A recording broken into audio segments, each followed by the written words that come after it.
नमस्कार शेतकरी बांधवांनो, पावसासंबंधी अत्यंत महत्त्वाची अपडेट.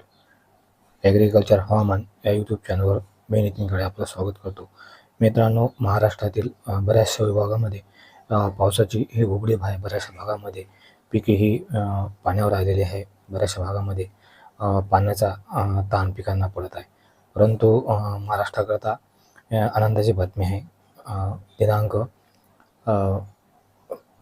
22 ऑगस्टपासून महाराष्ट्रातील 2 ते 3 विभागामध्ये चांगल्या स्वरूपाच्या पावसाला सुरुवात होण्याची शक्यता आहे. मित्रांनो, 19 ऑगस्टच्या दरम्यान बंगालच्या खाडीत निर्माण झालेले कमी दाब क्षेत्र उत्तरेकडे बिहार आणि मध्य प्रदेशवर सध्या आपल्याला स्थित असताना दिसत आहे आणि त्याची स्थिती ही चक्राकार स्थिती असल्याकारणामुळे ते कमी दाब क्षेत्र दिनांक 22 ऑगस्टच्या दरम्यान महाराष्ट्राकडे येण्याची शक्यता आहे. आणि महाराष्ट्राकडे आल्यानंतर 22 ऑगस्ट रोजी महाराष्ट्रातील 2 विभागामध्ये आणि जवळपास 3 विभागामध्ये चांगल्या स्वरूपाचा पाऊस होऊ शकते. 2 विभागामध्ये चांगल्या स्वरूपाचा पाऊस होणार आहे, तर एका विभागामध्ये मध्यम स्वरूपाचा पाऊस होण्याची शक्यता आहे. मित्रांनो, 22 ऑगस्ट रोजी महाराष्ट्रातील पूर्व विदर्भात या पावसाचे प्रमाण जास्त असणार आहे. त्याचप्रमाणे पश्चिम विदर्भातील काही जिल्ह्यामध्ये हलका ते मध्यम स्वरूपाचा पाऊस होण्याची शक्यता आहे.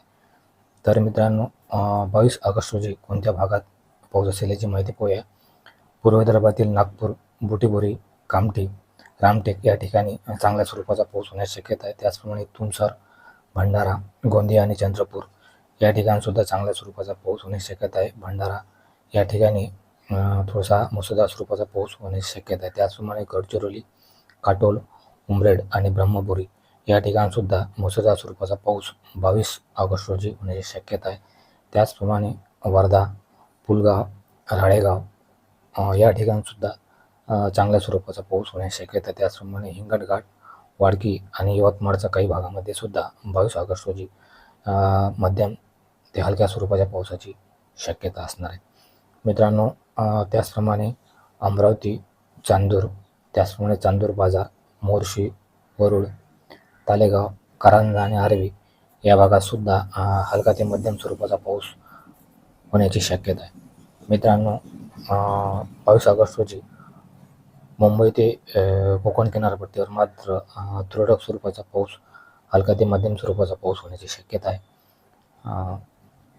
लोणावळा, लवासा, पुणे, महाड, सातारा या परिसरामध्ये मध्यम स्वरूपाच्या पावसाची शक्यता आहे. मित्रांनो, 22 ऑगस्ट रोजी जरी महाराष्ट्रात पावसाला सुरुवात होत असली तरी संपूर्णच भागामध्ये हा पाऊस होण्याची शक्यता नाही. मराठवाड्यातील बहुतांश भागामध्ये ढगाळी वातावरण असणार आहे आणि काही ठिकाणी 1-2 ठिकाणी तुरळक स्वरूपाचा पाऊस होण्याची शक्यता आहे. परंतु खूप मोठ्या पावसाची शक्यता मराठवाड्यातील संपूर्ण जिल्ह्यामध्ये 22 ऑगस्ट रोजी होताना आपल्याला पाहायला मिळत नाही. आणि पुढे येणाऱ्या दिवसामध्ये महाराष्ट्रातील पावसाची स्थिती ही पुन्हा सुधारण्याची शक्यता आहे. कोणत्या भागामध्ये पाऊस असेल, येणाऱ्या पुढील दिवसामध्ये कोणत्या भागामध्ये पाऊस असेल याची माहिती आपण पुढील व्हिडिओमध्ये आपल्या चॅनलवर देणार आहोत. मित्रांनो, जर हा व्हिडिओ आपणास आवडल्यास व्हिडिओला लाईक आणि कमेंट जरूर करत चला. आणि पुढच्या येणाऱ्या दिवसामध्ये म्हणजे 23 ऑगस्ट रोज, 24, 25, 26 आणि 27 या रोजी महाराष्ट्रातील कोणत्या भागामध्ये पाऊस असेल आणि तो पिकाला लाभदायक असेल का याची माहिती आपण पुढील व्हिडिओमध्ये देणार आहोत. त्याकरता आपल्या चॅनलला सबस्क्राईब करायचं आहे. धन्यवाद शेतकरी बांधवांनो, त्याचप्रमाणे यूट्यूब चाहत्यांनो.